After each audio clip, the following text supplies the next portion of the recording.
আমাদের এখন দক্ষিণ বাংলাদেশ এবং তার লাগোয়া যে বে অফ বেঙ্গলের অংশ রয়েছে সেখানে মোটামুটিভাবে ভূপৃষ্ঠ থেকে 3.1 কিলোমিটার উচ্চতায় একটা ঘূর্ণাবর্ত তৈরি হয়েছে এবং সেই ঘূর্ণাবর্ত থেকেই শুরু করে আর দক্ষিণ উড়িষ্যা পর্যন্ত একটা নিম্নচাপ অক্ষরেখা তৈরি হয়েছে। তো এই কারণে আস্তে আস্তে আমাদের দক্ষিণবঙ্গে এবং সঙ্গে অন্যান্য পার্শ্ববর্তী রাজ্যগুলিতেও ময়েশ্চার ইনকাশন বাড়তে থাকবে এবং তার সাথে সাথে বৃষ্টির সম্ভাবনা বাড়বে।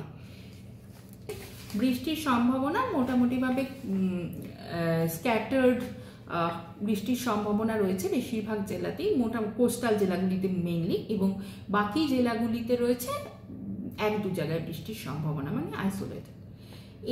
এবার কালকে এর তুলনায় একটু বাড়বে, ফেয়ারলি ওয়াইড স্প্রেড হবে, পরশুও ফেয়ারলি ওয়াইড স্প্রেড থাকবে, তারপরে সবকটি জেলাতেই ওয়াইড স্প্রেড বৃষ্টির সম্ভাবনা রয়েছে। এটা দক্ষিণবঙ্গের কথা বললাম। এবার আসছি দক্ষিণবঙ্গের ওয়ার্নিং কি আছে। দক্ষিণবঙ্গে ডে 3 মানে আজকে 14 তারিখ, 15, 16 তারিখ ভারী বৃষ্টির সম্ভাবনা রয়েছে সাউথ 24 পরগনা, ইস্ট ওয়েস্ট মিদনাপুরে। 15 তারিখ এটা গেল 14, 15, 16 তারিখ ভারী বৃষ্টির সম্ভাবনা সাউথ 24 পরগনা, ইস্ট ওয়েস্ট মিদনাপুরে। 17 তারিখেও ভারী বৃষ্টির সম্ভাবনা রয়েছে south 24 Pargana, east West Midnapore, east West Bardhaman, Bankura, Jhargram, Purulia জেলাতে। আর 16, 17, 18 তারিখে ভারী বৃষ্টির সম্ভাবনা রয়েছে সাউথ এবং north 24 Pargana, Nadia, Hooghly, West east Bardhaman, বাঁকুড়ায়।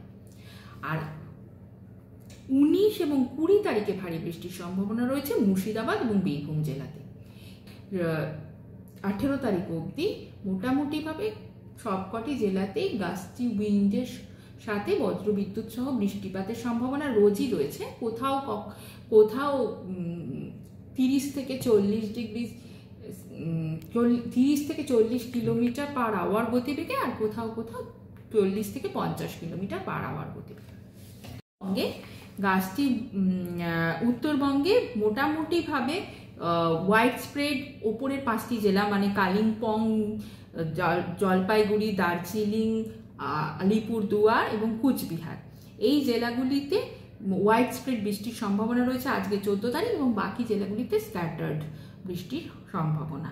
এবং এখানেও কালকেও ওয়াইড স্প্রেড বৃষ্টির সম্ভাবনা ওপরের 5টি জেলাতে এবং বাকি জেলা 3টিতে ফেয়ারলি ওয়াইড স্প্রেড হওয়ার সম্ভাবনা, এবং তারপর প্রত্যেকটা জেলাতেই মোটামুটি প্রতিদিনই ফেয়ারলি ওয়াইড স্প্রেড বৃষ্টির সম্ভাবনা রয়েছে। এবার উত্তরবঙ্গে ওয়ার্নিংয়ে আসছি। উত্তরবঙ্গে প্রথম 2 দিন ওয়ার্নিং রয়েছে ভারী বৃষ্টিপাতে ওপরের 5টি জেলাতেই, সঙ্গে উত্তর দিনাজপুরে। এবং যেহেতু পরপর 2 দিন ভারী বৃষ্টির সম্ভাবনার কথা বলা হচ্ছে, তাই দ্বিতীয় দিনে কালিম্পং এবং দার্জিলিংয়ে কমলা সতর্ক বার্তা জারি করা হচ্ছে। এর সঙ্গে গাস্টি উইন্ড ও বজ্রপাত সহযোগে বৃষ্টির সম্ভাবনা রয়েছে ওই নর্থ সাউথ দিনাজপুর এবং মালদা জেলাতে এই 2 দিনই, এবং এক্ষেত্রে গাস্টি উইন্ডের গতিবেগ থাকার সম্ভাবনা 30 থেকে 40 কিলোমিটার পার আওয়ার। এবার আসছি, এটা 14, 15 হলো, 16, 17 তারিখে কোনো ওয়ার্নিং নেই।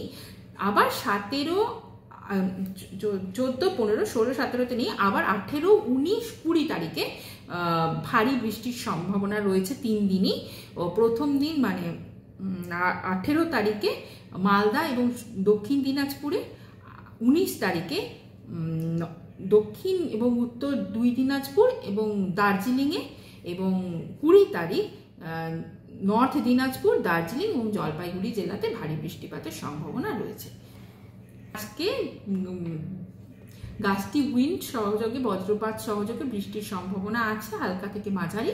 আর তার সঙ্গে টেম্পারেচার যদি বলেন তাহলে আজকে দিনের তাপমাত্রা সর্বোচ্চ থাকার সম্ভাবনা 36 ডিগ্রি সেন্টিগ্রেডের কাছাকাছি, এবং কালকে সকালে ন্যূনতম তাপমাত্রা থাকার সম্ভাবনা 29 ডিগ্রি সেলসিয়াসের কাছাকাছি।